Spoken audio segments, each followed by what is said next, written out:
আৰু সেই ভাৰতৰ প্ৰতীক চিন কেনেকৈ ৰক্ষা কৰিব সেইটো আমাৰো অধিকাৰ আছে। সেইটো একটা ডাইৰেক্ট পতাকাৰ চিন হয়, ৰাষ্ট্ৰীয় পতাকা হয়। এই পতাকাটো যদি সাধাৰণ এজন মানুহে পতাকা ডাষ্টবিনত পেলাই দিয়ে, ভৰিৰে দলিয়াই দিয়ে, যিকোনো মানুহে তেখেতক কি কৰিব, লগালগ ধৰিব। তো বন্ধুসকল, মোৰ হাতত দুটা পানী আছে, এইটো বেলেগ কোম্পানী, এইটো বেলেগ কোম্পানী। এইটোৰ দাম 10 টকা আৰু এইটোৰ দামো 10 টকা। এইটো 10 টকা হলেও ইয়াত কিন্তু 750 ml পানী দিয়ে আছে আৰু ইয়াত 500 ml পানী দিয়ে আছে। এইটো 10 টকা, এইটো 10 টকা। কথাটো হৈছে যে এই কোম্পানীতে 10 টকাত আধা লিটাৰ পানী দি আছে আৰু এই কোম্পানী 10 টকাত আধা লিটাৰতকৈ বেছি পানী দি আছে। এতিয়া আপুনি যদি যেতিয়া পানী কিনিব বিচাৰিব, নিশ্চয় এইটো পানী আপুনি ক্ৰয় কৰিব। এতিয়া মই এই পানীৰ বিষয়ে বা পানীৰ বিৰুদ্ধে লৈ কথা ক'ব অহা নাই, মই কথা ক'ব আহিছো এটা বিষয় লৈ। ভিডিঅ'টো সম্পূৰ্ণ চাওক, আপোনালোকে বুজিব পাৰিব আচলতে মই কোনটো কথা বুজাব বিচাৰিছো।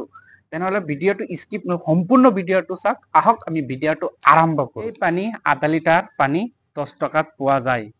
বহু বছৰ ধৰি এনেকুৱা চলি আছে। হঠাৎ এইটো পানী আহিছে ইণ্ডিপেণ্ডেন্স আহি এই বেলেগ কোম্পানীক একেবাৰে মাৰ্কেট বহুত তললৈ নমাই দিছে, মাৰ্কেট বেয়া হৈ গৈছে।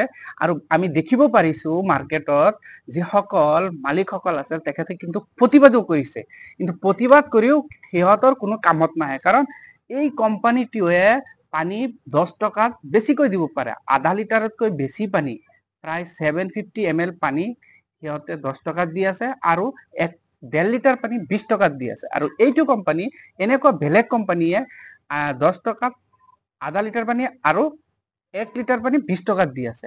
এতিয়া নিশ্চয় আপোনাক যদি প্ৰশ্ন সোধা হয় যে আপুনি কোনটো পানী ক্ৰয় কৰিব, আপুনি নিশ্চয় যে 20 টকাত 1.5 লিটাৰ পানী ক্ৰয় কৰিব আৰু 10 টকাত 750 ml পানী আপুনি ক্ৰয় কৰিব। এইটো স্বাভাৱিক কথা। কিন্তু কথাটো হৈছে ইয়াত চাওক, এই কোম্পানীটো ইয়াত দিছে যাক নিজৰ কোম্পানী হিচাপে ইয়াত যিটো লোগো লগাইছে, যিটো এডভাৰটাইজটো লগাইছে, সেইটো কিন্তু ইয়াত কোনো বিতৰ্কিত নাই, কোনো নাই। কিয় বিতৰ্কিত শব্দটো মই কিয় কৈছো, মূল বস্তুটো এইটো। ইয়াত চাওক, এই বস্তুটো মই এই ইণ্ডিপেণ্ডেন্স পানীটো নাম দিছে ইণ্ডিপেণ্ডেন্স আৰু ইয়াত দিছে ৰাষ্ট্ৰীয় পতাকা। দেখিব পাৰিছে, নিশ্চয় আপোনালোকে দেখিব পাৰিছে যে ৰাষ্ট্ৰীয় পতাকা লগাই তেখেতে এডভাৰটাইজটো দিছে। ৰাষ্ট্ৰীয় পতাকা লগাইছে, ঠিক আছে।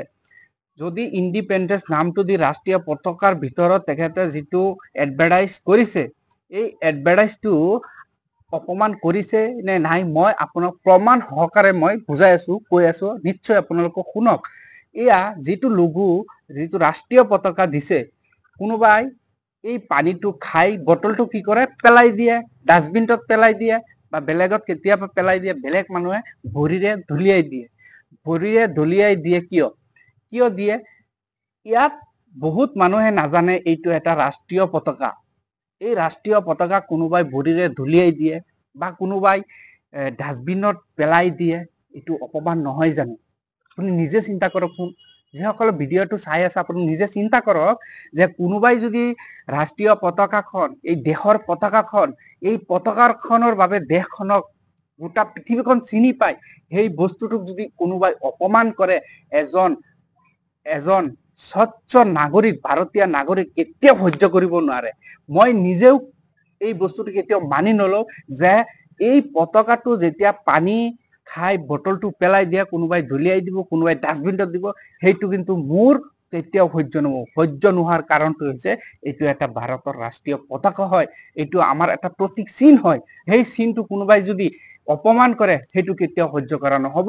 আৰু ইয়াৰ বাবে মই পানী বিক্ৰী কৰিছে, পানী বেছি দিছে, সেইটো মই কেতিয়াও নকওঁ যে এই বস্তুটো এইটো ৰাইজৰ কাৰণে ভাল কৰিছে।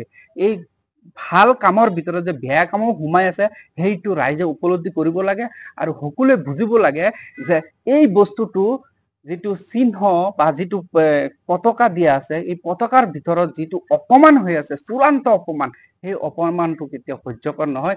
মই ভাবো ইয়াৰ বিৰুদ্ধে সকলোৱে মাত মাতিব লাগে। ইণ্ডিপেণ্ডেন্স দিছে, ইণ্ডিপেণ্ডেন্স দিয়াৰ পিছত যেতিয়া পানীটোৰ এডভাৰটাইজ দিছে এই ৰাষ্ট্ৰীয় পতাকা লৈ, এইটো আচলতে কোন বিবেকে সিহঁতে কামটো কৰিছে, সেইটো মই বুজিব পৰা নাই।